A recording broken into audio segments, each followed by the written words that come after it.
What's up guys, in this video I'm going to show you that how you can read Instagram messages without opening them. So let's jump into the video. What you need to do, first you have to open up the Instagram app, then you have to go to your profile.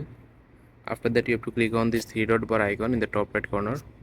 So there is two way guys. The one way is you have to turn off your mobile data or Wi-Fi, then you can read their message and log out your Instagram app or uninstall your Instagram app, then you have to reinstall. So this is the tricky way. I'm going to show you the easiest way to do this.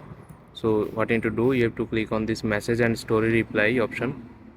After clicking on it, you can see here is the option called show read receipt. You have to click on this option, then you can see this is turned on. You have to turn it off, then you can see others can see when you have read their messages. You have to, after you have turned it off, you are ready to go. Now you can read anyone's message on Instagram without them knowing. They can't see that either you have seen their messages or not. So this is the easy way guys. I hope you find this video helpful. Please leave a like on this video and subscribe my channel for more video like this. Peace.